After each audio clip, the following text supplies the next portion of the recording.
I always say, if your dreams don't scare you, they're not big enough. Exactly. If you believe that you're not going to be successful, that is going to be your reality. Sometimes you get in this mindset that you have to work, and then you actually forget to rest.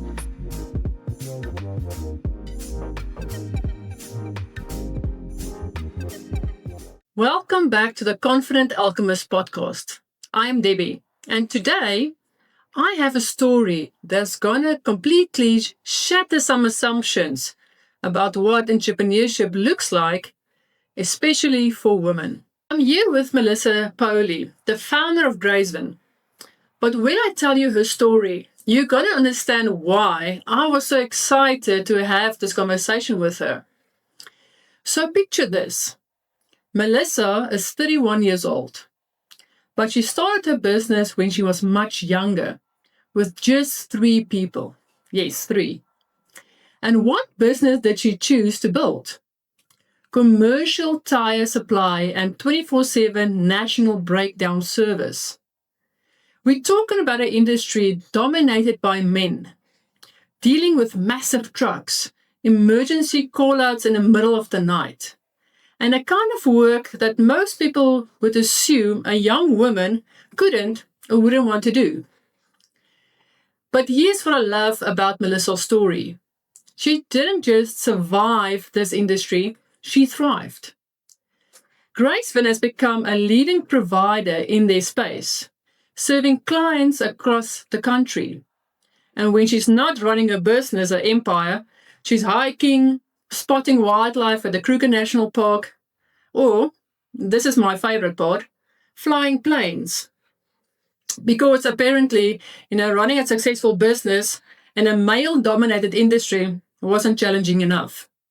What I find so fascinating about Melissa's journey is that it challenges every stereotype about women, about young entrepreneurs, and about what it takes to succeed in traditional industries.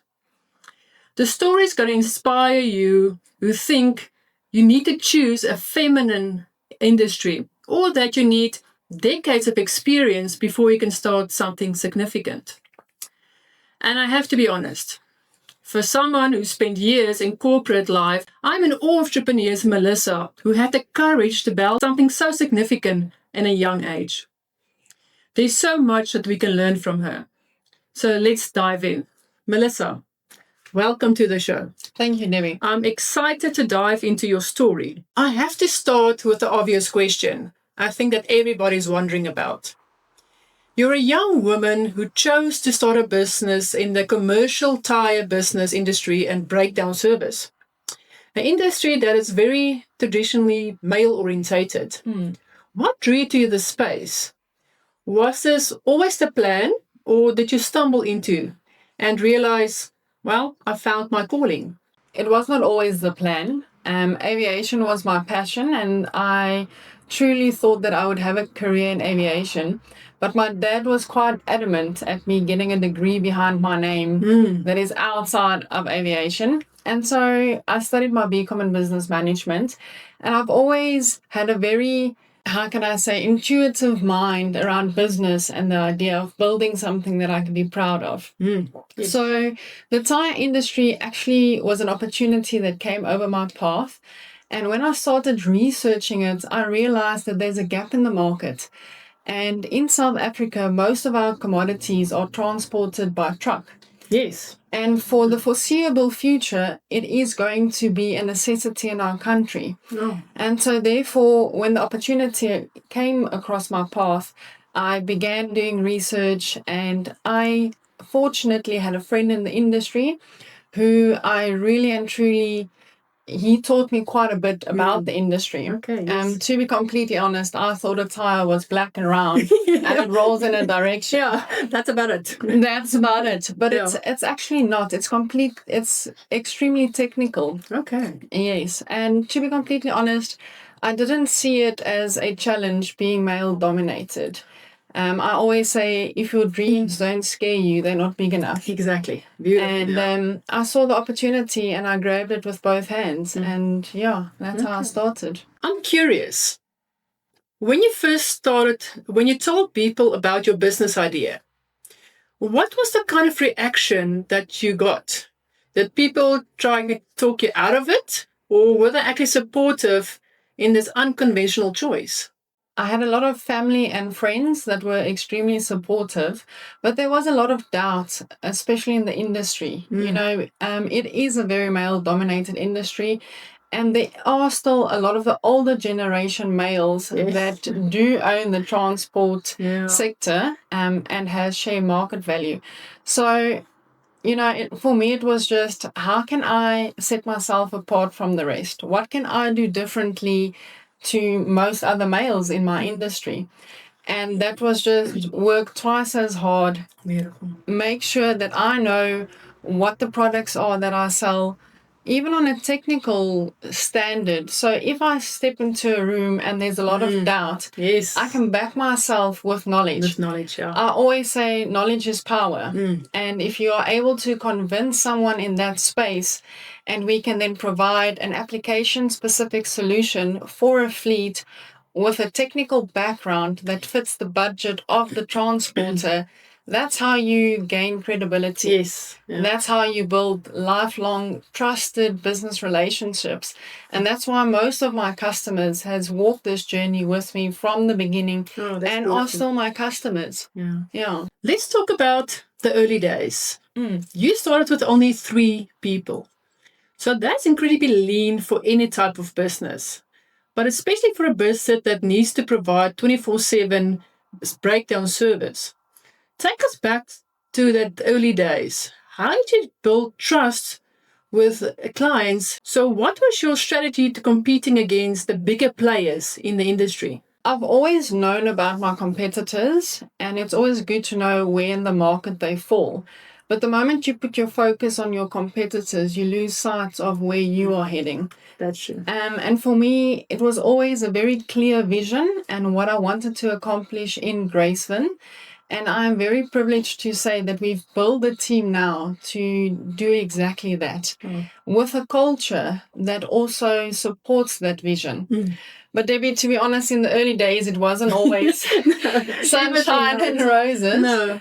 I can recall many nights spent on my knees praying, holding on to my faith. In the early days, it was a lot of work, and there wasn't a lot of balance in the beginning. But I wasn't going to let anything stand in my way. There's something about having a dream and having a vision and wanting to succeed that surpasses the norm of an 8 to 5, So in the beginning, it is very important to put all of your time and effort into building what you believe in and to stick to that. Beautiful. So what advice can you give our listeners that also want to start this type of business, but like you just said, not focusing on the bigger competitors? So what advice can you give somebody that wants to insert themselves in an already established market? Firstly, I think having a clear vision and knowing what you want to accomplish. For me, it was, I wanted to create job opportunities for people. I wanted to contribute towards our economy. And I wanted to create a lasting impact through something that we do. And so having that in mind and having that goal set really puts you in a mindset of focused and goal orientated. And then you can create an action plan on how to get there.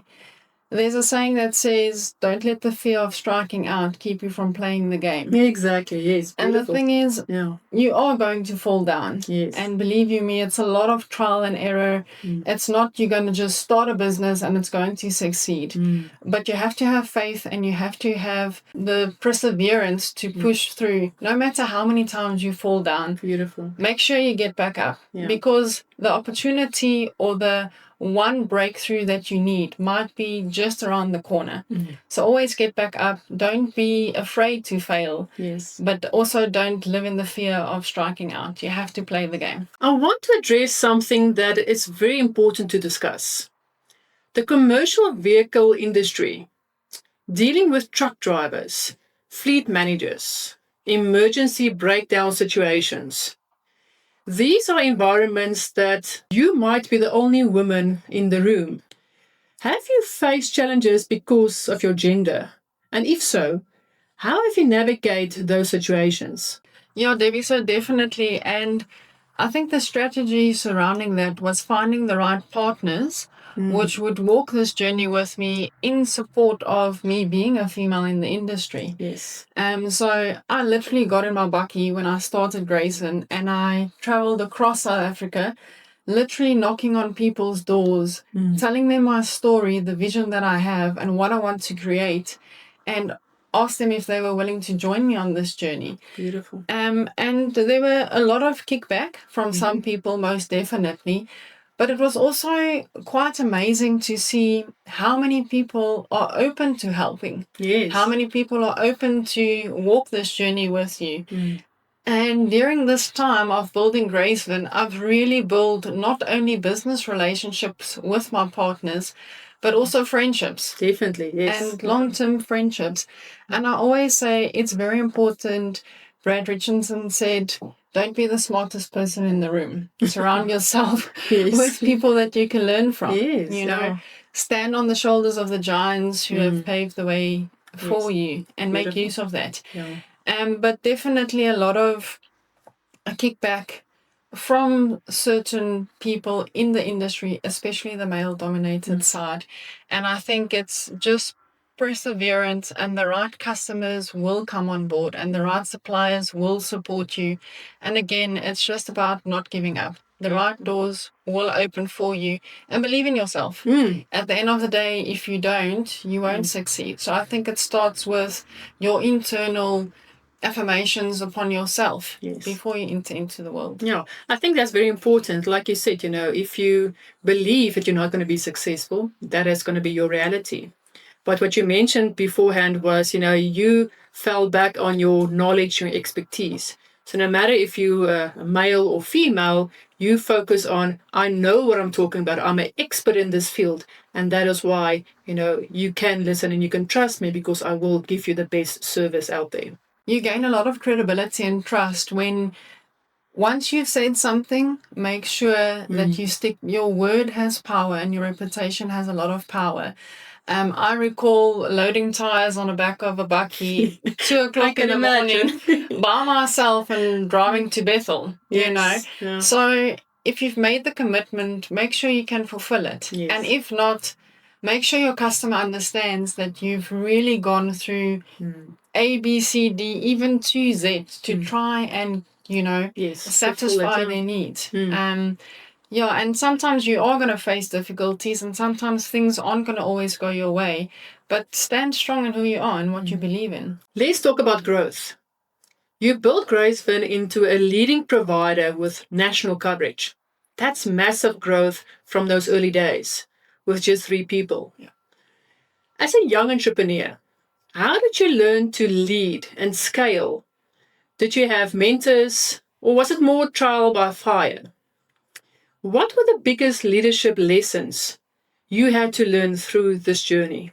So, Debbie, definitely, I think a mentor and someone to guide you and just to show your blind spots to you is very important. I strongly believe, again, knowledge is power, and lifelong learning is something that I'm fully committed to. So definitely having a mentor is very important, especially when you get to a point of scalability. Yes. And again, most business owners know the ABC of business. Yeah.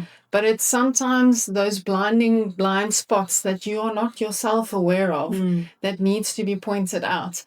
And again, surrounding yourself with people that are like-minded, that are also entrepreneurial, that's also building their own businesses. Very important, yeah. I'm very lucky to have a best friend, Ilani, and she also built a remarkable company from the ground up. And it's so powerful to be able to sit with someone and soundboard and work through difficult scenarios in the business. Definitely. Yourself, Debbie, we've had multiple conversations, and I think what you are doing is extremely amazing. And that is inspirational for even myself being in business to see what your new journey looks like. Yes. So I definitely feel having a mentor, someone to just keep you accountable to where you want to go, show your blind spots, And definitely surrounding yourself with people that are like-minded and Yes. that want to also, create the same impact in the world. I think that's truly important. Definitely, yeah. And like you mentioned, I always say you don't have to figure it out alone. Yeah. And that is why they are mentors or coaches. And I also feel it's very important that you surround yourself with people who's already got the knowledge. It's for free, so tap into that. No, definitely, Debbie. And I mean, no man is an island alone. Yes. I'm very fortunate to have a very strong team that I can rely on. And like I said, company culture. And, Andy showed us an extremely funny video of a movement being made by one guy standing up in a crowd, dancing quite silly. And it wasn't until the second and third person joined that the rest of the crowd was courageous enough, because then not being part of the crowd, then you become the outsider. But a movement cannot be made unless you've got a following. Yes. And it's a privilege to lead. It's not something that should be taken for granted. Definitely. Yes, what I find really inspiring about your story, Melissa, you've built a successful business, but you also maintain this incredible life outside of business. You're hiking, flying planes, exploring wildlife. How do you maintain that balance? And looking forward, what is your vision for both Graceven and your own personal growth? Yeah, so like I said, it wasn't always a very balanced lifestyle. I think it is important to set milestones in the business and to celebrate those, and to celebrate those in your own way, whether that is taking a break away from what you're doing and going on a hike, or, for example, taking a break and going to the Kruger, scuba diving in Mozambique. It's important to have the goal and the vision, but to have milestones in between that should be celebrated. I think sometimes as a business owner, you get so lost in the engine room and you get so focused on where you want to drive the company that you kind of look past the smaller victories along the way. That is so. So you have to be extremely intentional. It is a critical non-essential, if I can put it that way. Exactly that, It is important to have that balance. At the end of the day, we work to live. We don't live to work. Exactly. And you have to be committed to intentionally implement celebrating milestones, getting out, and also just fulfilling your needs as a person, as a human being outside of business world, So I think to be very intentional and to celebrate the smaller victories and to take breaks when needed. Definitely. Yeah. And I think we are always in the more privileged, because we decided that we would take on entrepreneurship, that we are not restricted with working for a company and then asking for leave and things like that. But it's also our own responsibility to look after ourselves. Because like you said, sometimes you get in this mindset that you have to work, and then you actually forget to rest. So it's very important, for entrepreneurs listening today, that you actually create that balance for yourself, that you make time to also enjoy the fruits of your labor. At the end of the day, with having an impact, creating a legacy, you can only do that if you allow your body to do that with you. And that's why a life coach, and that's why your mental capacity is so important. What you put into your body, do you exercise? So finding that balance that works for you is extremely important. And honestly speaking, my first 2 years was none of that. Exactly. It's like having a new baby in the house.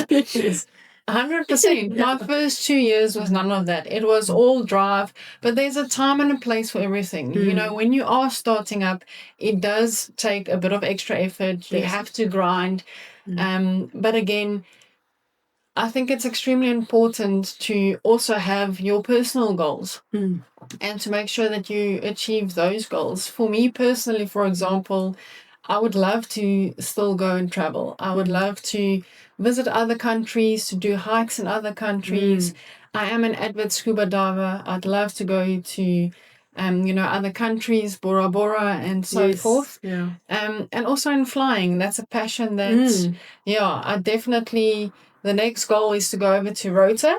Okay. Yeah, I'd like to fly a helicopter. Okay. Yeah. And hopefully one day own one. Yeah, I do agree. Yeah, you definitely don't own that. Yeah, you can fly your tires to everywhere. I think we'll leave them on the ground and we'll just fly to the meetings. Yeah. No, definitely. But I think for Graceven as well, I think we've only scratched the surface. There's so much more that we can do and that we can offer. And not only in Graceven, I definitely foresee myself having another company. I currently am busy with another startup. But at the end of the day, you want that financial freedom. Yes. You want that time and capacity to be able to do what you love and have the financial freedom to do that. Yeah. So I think work hard, play hard. Beautifully That's said. Definitely, Beautifully said. Melissa, thank you for sharing your incredible journey with us. What struck me most about your journey is how it completely redefines what we think, what is possible for young entrepreneurs, especially for women entering non-traditional industries. To our listeners, I hope Melissa's story inspired you and opened your mind to new possibilities. Here are the key insights that I want you to take away from this episode. First, age is not a barrier to building something significantly. Melissa didn't wait till she had decades of experience. She started with passion, determination, and commitment to what she wanted in life. Secondly, don't let the industry stereotypes decide what you can become or not. Just because an industry is traditionally dominated by male, you can still enter there and not just participate, but you can lead and innovate. Thirdly, you don't need a massive resources to start. You need massive commitment. 3 people became a national business through focus, quality service, and smart strategies. Number 4, success doesn't have to mean sacrificing everything else in your life. Melissa shows us that you can build a thriving business and still focus on a personal growth and having fun. So this is what I want you to do after listening to this podcast. Think about the industry that you are currently in or you want to enter in. Are you willing to take that brave leap? And I want you to contact me, send me messages in my social media, and tell me, what industry are you currently thinking of entering? So I hope you found some golden nuggets in this amazing podcast. And please, like I always ask, join our Confident Alchemist community. It's a free community online where bold women like Melissa is actually supporting each other and building something sustainable and giving each other support through this journey. So then I see you next week for another podcast of truth, boldness, and transformation.